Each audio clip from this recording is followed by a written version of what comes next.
어느 작은 마을에 자타가 인정하는 부자가 살고 있었어요. 늘 재산 불리는 데 관심을 쏟았던 이 부자에게 어느 날 주님이 나타나셨어요. 꿈을 꿨는데 그 꿈 내용이 하나님이 일주일 후에 이 마을에서 제일 부자를 데려가겠다라는 꿈이었었어요. 이 부자는 꿈을 깨고 싱숭생숭했어요. 이 마을에서 제일 부자는 당연히 자기인데 그럼 나 일주일밖에 못 살구나 이렇게 생각을 하고 고민하다가 그래도 이제 세상을 떠나게 되었으니까 보람된 일은 좀 해야지 싶어서 선한 일을 하기 시작했습니다. 드디어 손꼽아 기다렸다기보다는 어느 사이 손을 꼽게 되었는데 일주일이 순식간에 휙 가고 일주일 되는 그날 저녁에 자고 일어났더니 여전히 숨을 쉬고 있는 거예요. 안 죽었네? 그래서 마음 놓고 이제 있는데 아내가 막 뛰어들어오더니 숨가쁜 소리로 여보 큰일 났어요. 그러면서 허겁지겁 들어오니까 무슨 일인데 무슨 일? 뭔데 숨이나 좀 쉬어봐. 그랬더니 글쎄 어젯밤에 교회 목사님이 죽었대요. 내가 죽었다니까 굉장히 좋아하네. 곰곰이 생각해 보니까 꿈에 나타나서 하나님이 말씀하신 부자는 물질의 부자가 아니라 영적인 부자를 말했구나 이런 생각이 들면서 이 부자는 물질도 부자여서 좋지만 믿음의 부자도 돼야 되겠다 그렇게 생각을 했다는 거예요. 여러분도 믿음의 부자가 되시길 바라요. 여러분 부자인가요? 부자의 기준 개인별로 나라별로 달라서 대답하기가 쉽지 않습니다만 저는 이제 괜찮게 살던 사람인데 하나님의 일을 한다고 딱 들어서니까 돈 1,000만 원도 구할 데가 없이 돼버렸어요. 하나님이 그 경제적인 고난을 겪게 하시는데 사람들이 잘 모르지만은 가난했던 사람이 가난하면 그래도 견뎌내기가 쉽습니다. 근데 조금 살던 사람이 가난하면 그 고통이 훨씬 커집니다. 저는 제가 땅 200평도 없이 저 홍도동에 가서 교회를 시작할 줄 몰랐어요. 돈 1,000만 원이 없이 교회를 시작하게 될 줄 진짜 생각도 못했어요. 그때 이제 몇 년이 지나고 땅을 사려고 그러는데 그때 국회의원 부인이었던 김영자 집사님이 새벽 기도에 우리 교회로 나왔어요. 그는 모태신앙인인데 얼마나 은혜를 받는지 그렇게 은혜를 받고 우리 교회가 건물을 지면 자기가 융자를 받도록 국회의원 선거 하느라고 돈은 다 썼고 이렇게 줄 수는 없지만은 대출을 받아서 주겠다. 그래가지고 그렇게라도 해달라고 그랬는데 그때는 충청은행이 있었어요. 충청은행에 갔는데 나 그때 국회의원이 그렇게 빽이 좋은지 몰랐어요. 국회의원도 아니에요. 부인. 부인 말 한마디에 지점장이 나와서 1억을 빌려주겠다는 거예요. 1억. 그때 당시 1억은요 무지무지 컸어요. 한 6, 7년 전에.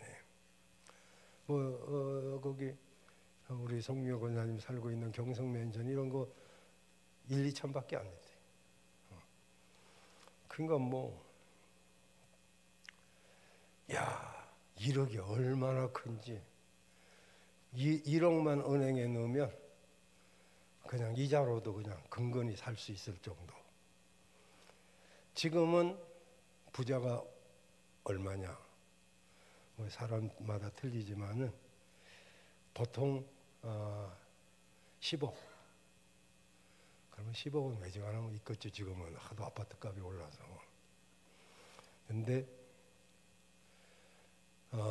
점점 액수가 옛날에 1억만 해도 큰 돈이었는데 지금은 10억도 이제 지나가지고 적어도 50억은 있어야 부자 소리 듣는데요. 근데 지금 10억도 사실은 월 200만 원씩 한 푼도 안 쓰고 40년을 모아야 10억이 됩니다. 그러니 10억도 이게 어마어마한 돈인 것을 알 수가 있어요. 그러니 물질적으로도 우리가 부자 되기가 참 쉽지 않다는 것을 알 수가 있습니다. 오늘 본문에 보면 이렇게 시작됩니다.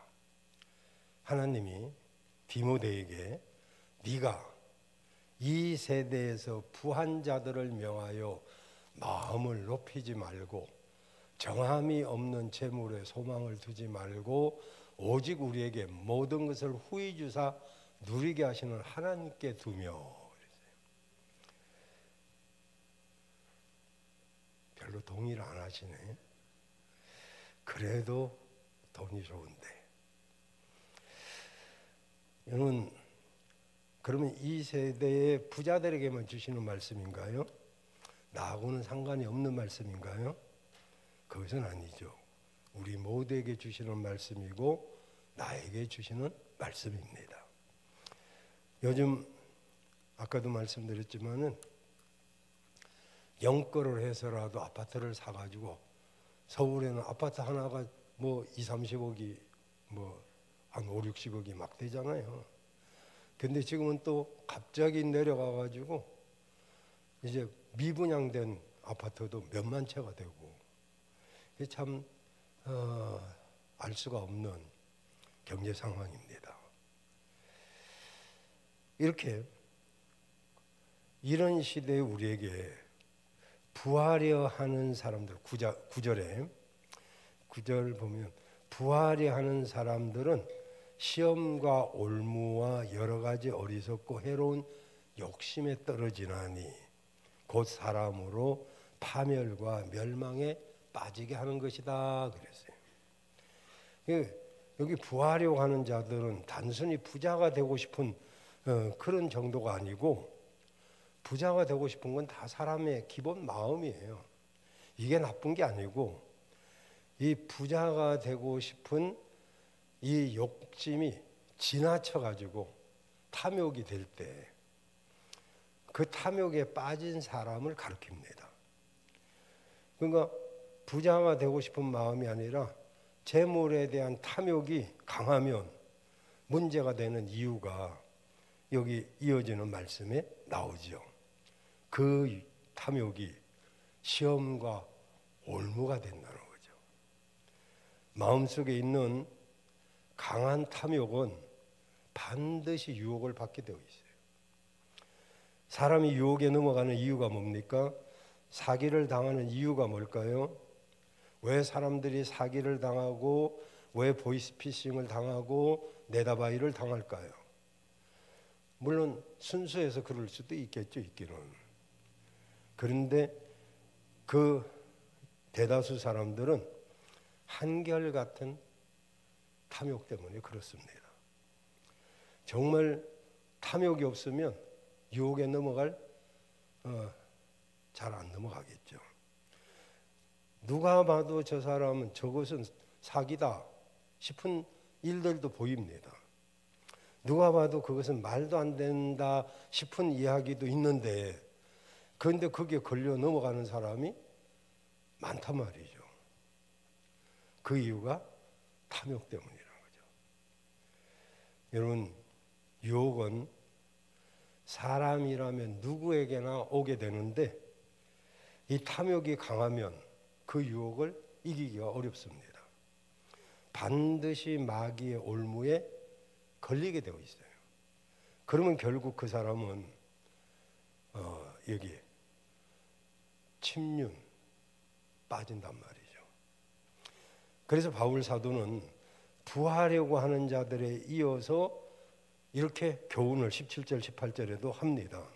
이 본문을 잘못 읽으면 부하려 하는 사람들이 문제처럼 보일는지 모르지만은 사실 부하려고 하는 것은 인간의 기본 욕구이기 때문에 그 자체가 문제일 수는 없어요. 문제는 그것이 탐욕으로 발전돼서 마음에 거기 매이는 거, 이게 이제 문제가 됩니다. 자, 그래서 우리는 오늘 본문에서 이 말씀을 잘 보면서 정말 여기 이 말씀을 잘 듣고 우리도 진정한 믿음의 부자, 물질의 부자가 되시길 바라요. 19절에 보면 이것이 장래에 자기를 위하여 좋은 터를 쌓아 참된 생명을 취하는 것이니라 그랬어요. 그 어떻게 하는 것이 장래에 자신을 위해서 좋은 터를 쌓아서 참된 생명을 취하는 것일까? 잘 이렇게 들으시길 바라요. 첫째는 소망을 하나님께 두어야 됩니다. 17절 말씀에 보면 네가 이 세대의 부한 자들을 명하여 마음을 높이지 말고 정함이 없는 재물에 소망을 두지 말고 오직 우리에게 모든 것을 후히 주사 누리게 하시는 하나님께 소망을 두며, 이런 거죠. 여러분, 우리는 하나님께 소망을 두어야 될 줄로 믿습니다. 여러분, 물질에 소망을 두고 사는 사람과 하나님께 소망을 두고 사는 사람 중에 누가 말하자면 물질에 대한 교훈을 제대로 그렇게 가지고 있는 사람일까요? 누가 장래에 자기를 이해하는 사람일까요? 재물의 마음을 고정시키는 사람은 이게 재물이 정함이 없다는 것을 아셔야 돼요. 여기 정함이 없다 이 말은 불확실하다 이 말입니다. 흔히 하는 말이 돈은 있다가도 없고 없다가도 있다 뭐 그런 말을 하잖아요. 이것은 재물이 그만큼 믿을 만한 것이 못 된다는 뜻이죠. 그래서 잠언서 23장 5절에 보면 네가 어찌 허무한 것에 주목을 하고 있느냐. 정령이 재물은 스스로 날개를 내어 하늘을 날아가는 독수리처럼 날아갈 것이다. 이렇게 말씀하고 있어요. 재물이 그러니까 너무 허무한 거예요. 사람들은 이제 재물에 소망을 두지만은 그러나 재물이 어느 날 독수리가 날아가는 것처럼 날아가 버리는 허망한 일들도 만날 수 있다는 거잖아요. 그래서 재물에 소망을 두지 말고 하나님께 소망을 둬야 됩니다. 하나님께 소망을 두면 재물은 옵니다. 그래서 제가 늘 물질을 쫓아가지 말고 물질이 오는 사람이 돼야 되거든요. 근데 참 그게 쉽지 않은 것 같아요. 근데 여러분은 그러지 마시고 야고보서 1장 17절에 보면 온갖 좋은 은사와 온전한 선물들이 다 위로부터 오나니 그는 변함도 없으시고 회전하는 그림자도 없다 그랬어요. 하나님은 하시는 일이 변덕이 없고요. 회전하는 그림자 이게 바뀌는 법이 없어요.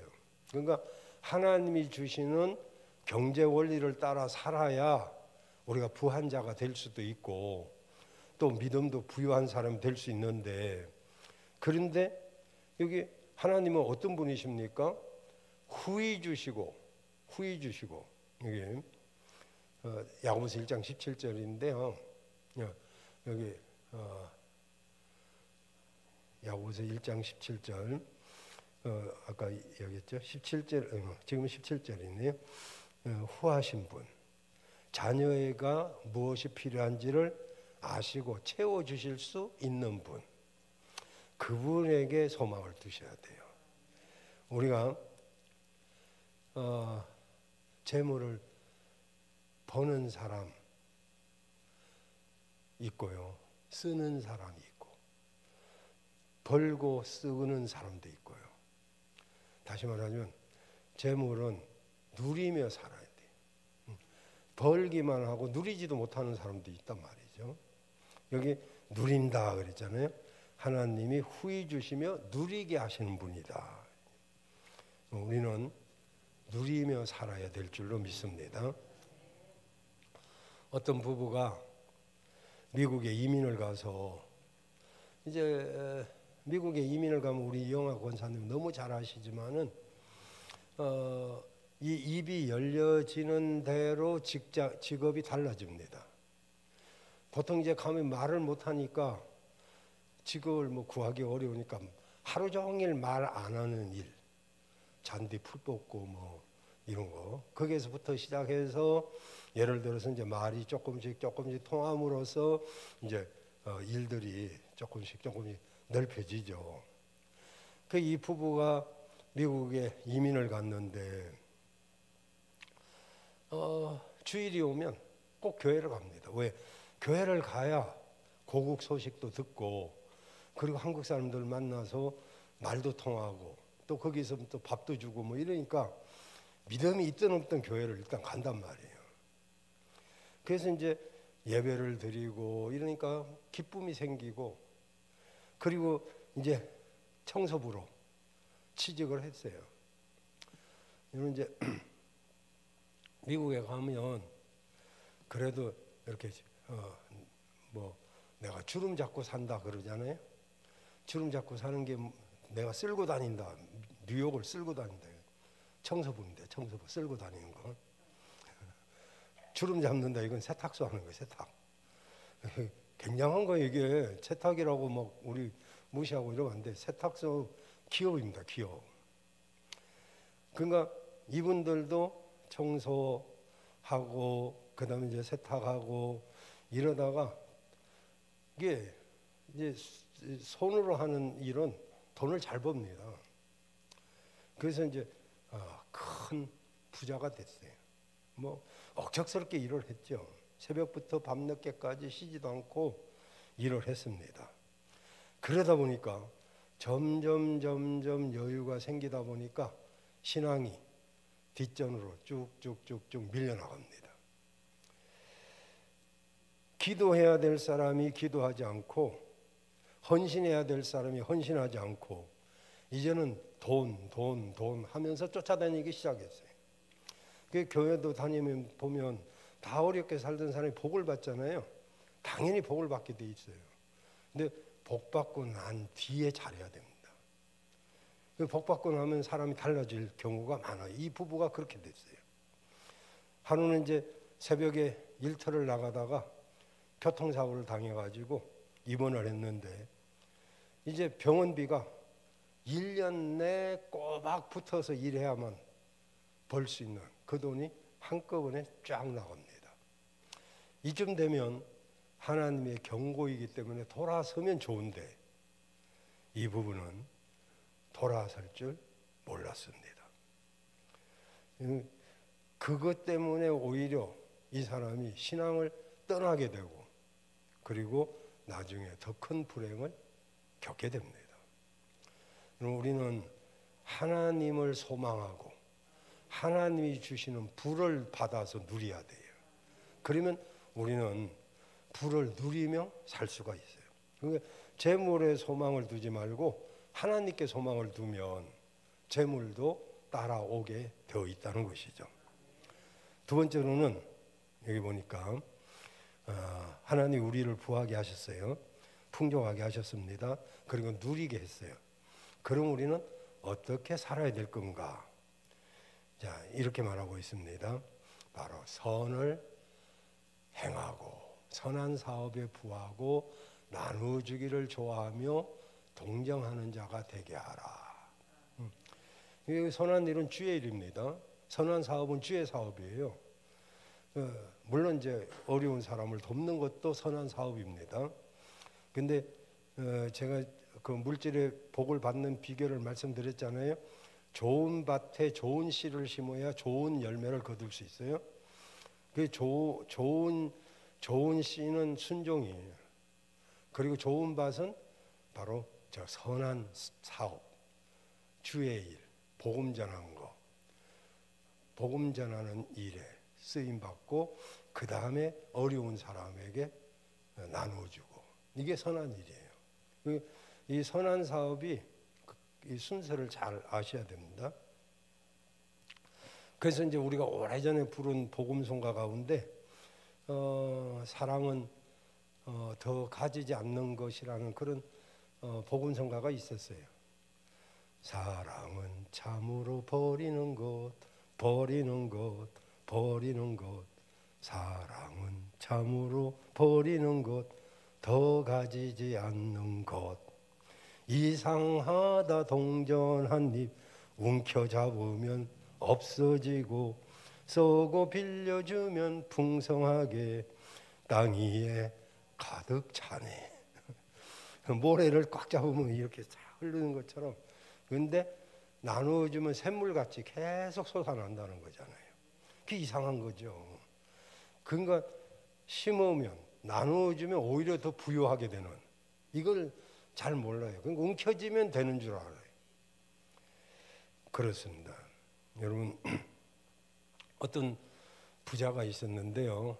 오늘 부자 이야기를 많이, 여러분이 부자가 되기를 바라서, 그 하나님이 주신 것이 너무 감사해서 이 사람은 선을 행하고 싶었어요. 근데 오른손이 하는 것을 왼손이 모르게 하라고 하는 그 말씀을 지키는 것이 쉽지가 않았어요. 자꾸 자기가 드러나니까. 그래서 부자는 지혜를 생각해냈어요. 자기 집 앞에 흐르는 강물, 거기에다가 큰 그릇에다가 먹을 것을 잔뜩 넣어가지고 매일 이렇게 떠내려 보냈어요. 누군가 가난한 사람들이 이제 건져내서 먹으라고. 근데 그 집에 3대 독자 아들이 그만 강가에서 놀다가 강에 빠져서 다행히 죽진 않고 흘러가다가 어느 조그마한 섬에 걸렸어요. 근데 여러 날 후에 구조가 되어서 돌아왔는데 그 아들이 자초지종을 이야기하는데 그 조그마한 섬에 그릇에 먹을 것이 담겨서 오더란 거예요. 그래서 그걸 먹고 여러 날을 버티며 살았다고 그렇게 말을 하는 거예요. 그래서 이 부자가 너무 놀란 거예요. 야, 하나님은 외상이 없구나. 내가 나누어 줬더니 내 아들이 살 줄이야. 그러면서 이제 간증을 했던 것을 제가 기억을 하는데요. 그래요. 샘물은 퍼낼수록 더 맑은 샘이 나오는 것입니다. 그냥 두면 썩어요. 양털을 깎으면 더 좋은 털이 나오지만 그냥 두면 그 양털 다 망가집니다. 그래서 양은 털을 계속 깎아줘야 되죠. 여러분, 우리가 18절에 정말 이렇게 선한 일, 주의 일, 주의 사업, 여기에 좀 부하고, 그리고 가난한 사람들에게 나누어주고 동정하는 그런 우리가 되면 하나님 물질을 주셔도 얼마나 기쁘시겠어요. 나를 위해서 움켜잡는 것, 결국 나에게 화가 오지만 아까 그 부자처럼 그릇에다가 가난한 사람들이 누군가 먹으라고 보냈는데 자기 아들이 섬에 표류해가지고 그걸 먹고 살아 돌아올 줄 몰랐죠. 우리는 선한 일에 부요한 사람이 되시길 바라요. 마지막으로 우리는 너그러운 사람이 되어야 됩니다. 너그러운 사람에게 장래가 있을까요? 아니면 옹졸한 사람에게 장래가 있을까요? 우리가 착각하는 것 중에 하나가 나는 너그럽다고 생각합니다. 저 역시 그렇게 생각해요. 그런데 어떤 때는요, 굉장히 속이 좁아 터졌어요. 나는 너그럽다 이렇게 생각하지만은 어느 정도 맞긴 맞아요. 그죠? 여러분도 너그러운 거 맞아요. 근데 조금 가만히 생각해 보면 너그러울 필요가 있는 사람에게만 너그럽죠. 정말 가족에게는 한없이 너그럽고 자식에게는 너그러울 수 있어요. 근데 마음에 들지 않는 사람, 그에게도 너그러운지, 마음에 들지 않는 사람한테 한없이 옹졸하고 특히 나한테 어떤 해로움을 준다고 생각 들면 뭐 마음이 탁 닫혀버리죠. 그러면서 나도 너그럽다고 생각을 한단 말이에요. 오늘 본문에 보면 너그러운 자가 되게 해라 이렇게 말씀해요. 이거 무슨 뜻일까요? 무슨 뉘앙스가 풍기나요? 너그러운 것이 쉬운 것이 아니다 이런 뜻이에요. 그러니 너그러운 자가 되려고 노력을 해야 된다는 거죠. 내가 남에게 너그러울 때 남도 내게 너그럽게 대하지 않겠어요? 그 결과는 다 나한테 돌아옵니다. 그것이 바로 여기 자신의 터입니다. 너의 터를 쌓아라. 자기 자신의 장래를 위해서 쌓아놓은 터가 선한 것을 선한 사업에 나누고 그리고 너그러운 것이 결국은 나를 위해서 쌓는 거래요. 예수님은 우리에게 70번씩 7번이라도 용서하라고 말씀하셨어요. 현장에서 간음하다가 붙잡힌 여인이 끌려왔을 때도 이렇게 말씀하셨어요. 내가 너를 정죄하지 아니하노니 다시는 가서 죄를 짓지 말라 하면서 용서를 해주셨어요. 여러분, 우리 모두는 하나님 앞에 죄인 아닙니까? 오늘도 너그럽게 용서하시는 하나님이기 때문에 우리가 주님 앞에 나와서 정말 은혜를 사모하고 또 은혜를 받는 거죠. 여러분, 하나님 앞에 기회를 놓치지 않는 여러분들 되시길 바랍니다. 사람은요, 눈으로 보았을 때 도저히 이해할 수 없는 일들이 빈번하게 일어납니다. 예를 들면 저는 이거 잘 몰라요. 오늘 아침에도 어떤 분이 막 주식을 해서 뭐 돈을 벌었네, 뭘 날려버렸네 이래가지고 저는 주식을 진짜 한 번도 해본 적이 없어요. 근데 2, 3년 전에 우리 청년들 때 다 했어요. 어떻게 그렇게 잘하나. 보니까 뭐 공부가 많이 공부를 해야 된대요. 어쨌든 나는 전광판 쳐다보고 앉아 있는 사람들 보면 이상해서 해본 적이 없습니다. 할 줄도 모르고요. 그런데 어떤 사람이 100억을 벌었대요. 어떤 사장 운전수인데 그 어떻게 주식을 그렇게 잘해서 100억을 벌었냐 그랬더니 이 사람 주식을 전혀 할 줄 모르는 사람이에요. 그냥 월급 받으면 일부를 떼어가지고 주식을 무조건 샀는데 팔 줄을 몰라갖고 그동안 몇십 년 동안 월급 받으면서 그냥 사놨던 것이 어느 날 보니까 100억대가 됐대요. 그런 사람도 있더라고요. 맨날 샀다 팔았다 그것만 들이다 보면 아주 말라 죽을 것 같아요. 근데 금융계에 3대 버블이 있어요. 네덜란드에 튤립 버블이 있는데 그 튤립 버블이 뭐냐면은 터키에서 수입된 그 튤립이 큰 인기를 얻으면서 시작이 되었는데요. 이 튤립을 사려고 하는 사람들이 막 줄을 서니까 이게 사람들은 막 경쟁하면 뭐가라도 있는 것처럼 아파트 사면 막 그냥 돈 오른다고 하니까 영끌이라도 했잖아요. 근데 그게 안 되니까 다시 막 지금 막 내려가잖아요. 그 튤립이 뭐라고 튤립 뿌리 하나가 한 개 가격이 87,000유로 우리 돈으로 말하면 1억 5천만 원 정도까지 가는 튤립도 있었어요. 근데 어느 날 갑자기 아무 이유 없이 튤립 가격이 떨어지기 시작했어요. 왜 이렇게 튤립 뿌리 가격이 형편없이 떨어졌느냐 하면은 은행에서 대출을 받아가지고 땅을 사서 튤립 재배에 나섰던 사람들이 이제 전부 튤립이 가격이 땅으로 떨어지니까 다 거지가 됐거든요. 그것은 뭐냐면은 쏠림 현상이라고 그래요. 그 뭔가 될 것 같으면 그쪽으로 쫙 쏠리니까 쫙 올라가다가 누군가가 하나가 안 될 것 같아서 팔기 시작하니까 또 쭉 쏠려가지고 한쪽으로.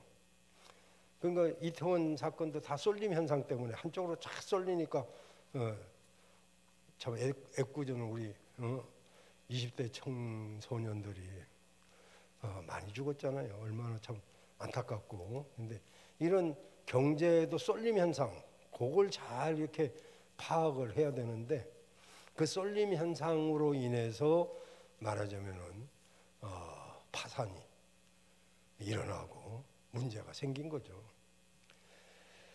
어쨌든 우리는 말씀 마치겠습니다. 여러분, 물질에도 너그러우시고 선한 일에도 너그러우시고 말도 좀 너그럽게 하고 행동도 좀 너그럽게 하시길 바라요.